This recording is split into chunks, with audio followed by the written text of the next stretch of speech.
सब कुछ लुटाकर भी चंपई के हाथ कुछ नहीं लगा। खाली हाथ बेरंग वापस लौटे चंपई सोरेन। खैर ये सोशल मीडिया की बातें हैं।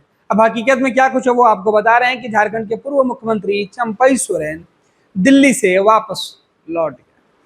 दिल्ली से वापस लौटते समय उन्होंने बातचीत में पत्रकारों के सवाल पर कहा कि मैं व्यक्तिगत काम के लिए आया था, व्यक्तिगत काम से रुका और फिर व्यक्तिगत कारणों से ही वापस जा रहा हूं। चर्चा यह है कि दिल्ली में बात बीजेपी के साथ जो बननी थी वो बन नहीं पाई। भाजपा ने भले ही स्वागत किया, लेकिन चंपई ने जिस तरीके से गठबंधन छोड़ने का फैसला किया, उसके बाद आदिवासी समाज से आने वाले चंपई सोरेन को आदिवासी कार्यकर्ताओं ने ही शायद उनके बीजेपी में जाने वाले फैसले पर आपत्ति जताई। लिहाजा Champai Soren wait and watch की स्थिति में है।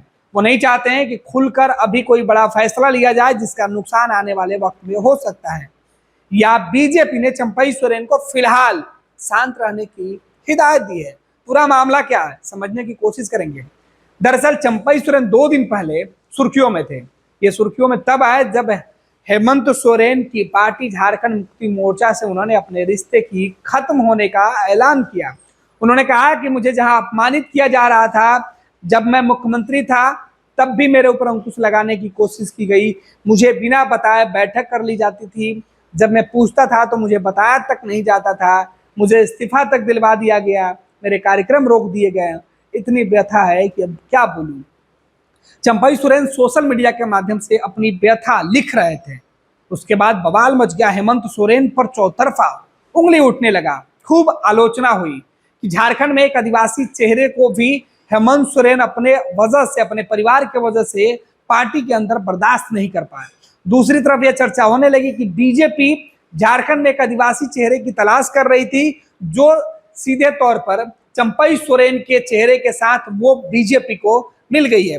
क्योंकि ये कहा जा रहा था कि बीजेपी के अंदर सवाल उठ रहा था कि कौन ऐसा चर्चित आदिवासी चेहरा बीजेपी का है जो बीजेपी के लिए वोट इकट्ठा करके सरकार बनाने की ताकत रखता है।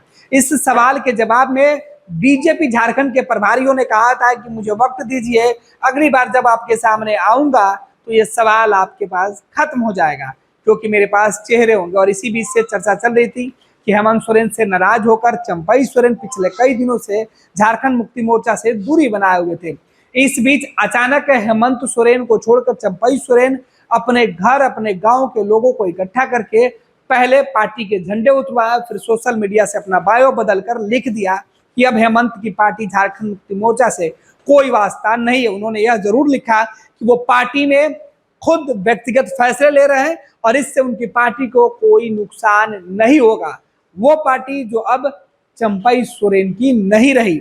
उनका कहना था कि चर्चा ये थी कि वो कई विधायकों को लेकर बीजेपी में जा रहे हैं। हालांकि जिन विधायकों के नाम सामने आए उन सभी विधायकों ने या तो मीडिया के माध्यम से या पत्र लिखकर खुद झारखंड मुक्ति मोर्चा के प्रति अपनी वफादारी का उन्होंने सबूत दिया कि वो किसी भी सूरत में हेमंत का साथ फिलहाल छोड़कर नहीं जाएंगे। हेमंत सोरेन ने थोड़ी सी राहत की सांसें जरूर ली, लेकिन उन्होंने यह जरूर कहा मीडिया में, वो एक कार्यक्रम के दौरान हेमंत सोरेन ने कहा कि कुछ लोग पैसे की लालच में विधायकों को खरीदने का काम कर रहे हैं और केंद्र में बैठी बीजेपी ये सब करवा रही है या कर रही है। हेमंत सोरेन जिस तरीके से चंपई सोरेन का नाम लिए बगैर नरेंद्र मोदी सरकार और बीजेपी को कोस रहे थे, वो बता रहा था कि आने वाले वक्त में चंपई सोरेन को लेकर हेमंत सोरेन बड़ा फैसला ले सकते हैं। लेकिन तब तक बहुत देर हो चुकी थी। हेमंत को उस वक्त झटका लगा जब चंपई सोरेन ने सोशल मीडिया पर लिखकर सारी बातें बता दी थी कि उनका रास्ता आगे अब अलग हो गया है। हालांकि चंपई सोरेन ने अपने लिए सेफ जोन जरूर तलाशा था। चंपई सोरेन ने अपने लिए कहा था कि वो फिलहाल किस दल में जाएंगे, नया गठबंधन बनाएंगे या फिर वो जो राजनीति है उससे संन्यास ले लेंगे।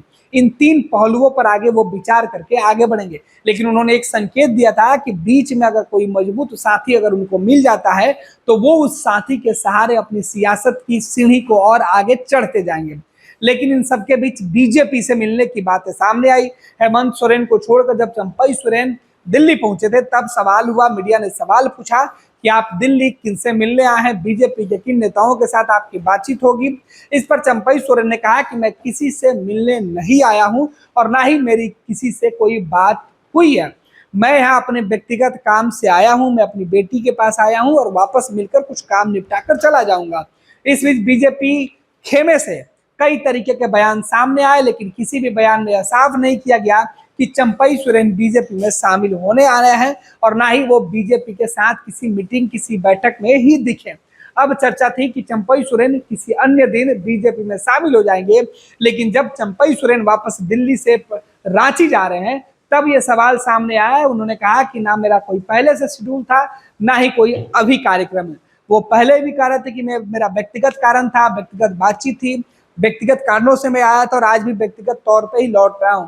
जब सवाल ये पूछा गया कि क्या इस बीच आपने जब अपने सोशल मीडिया पेज पर हेमंत सोरेन से दूरी और पार्टी छोड़ने का ऐलान किया, तब क्या हेमंत सोरेन या शिबू सोरेन परिवार से किसी ने आपसे बातचीत करने की कोशिश की?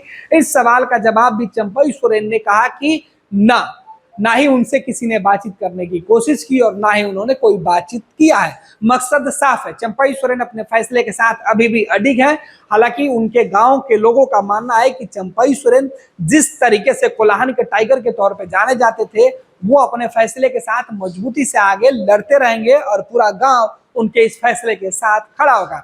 यही वजह है कि उनके पैतृक गांव से झारखंड मुक्ति मोर्चा का झंडा उतरा उनके घर से, तो देखा देखी पूरे गांव के लोगों ने झंडे उतार कर झारखंड मुक्ति मोर्चा से अपना रिश्ता तोड़ लिया। हालांकि आदिवासी चेहरे के तौर पर चंपई सोरेन को तब ज्यादा ख्याति मिली थी जब हेमंत सोरेन के जेल जाने के बाद उनको मुख्यमंत्री बना दिया गया था।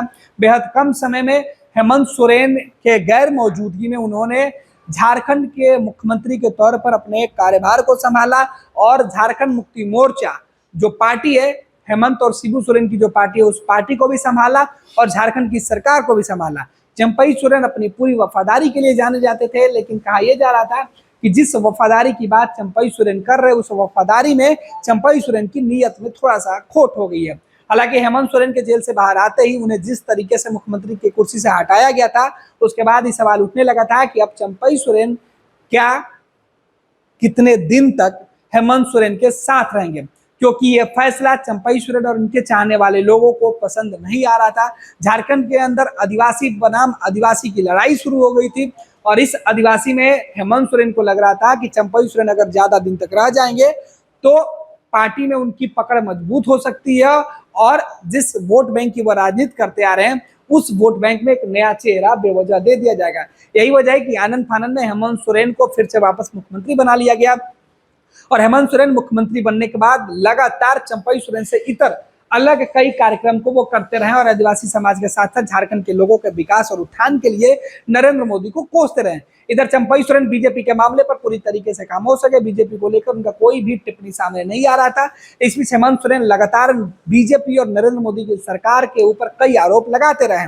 चंपई सोरेन को लेकर भी हेमंत सोरेन का मानना है कि बीजेपी ने चंपई सोरेन को किसी न किसी तरीके से प्रभावित करने की कोशिश की है और यह कोशिश जब वो मुख्यमंत्री थे तब की जा रही थी। हाल के दिनों में बीजेपी झारखंड के अंदर हेमंत सोरेन को कमजोर करने के लिए इस तरीके से उनके विश्वासपात्र लोगों को तोड़ने में जुटी हुई है, जिसका आरोप हेमंत ने लगाया था। अब देखना है कि चंपई सोरेन झारखंड में आकर अपने लोगों के बीच किस तरीके के फैसले लेते हैं और दूसरे दल में जाने से लेकर नई पार्टी बनाने तक के भविष्य को लेकर खुलकर क्या कुछ बोलते हैं।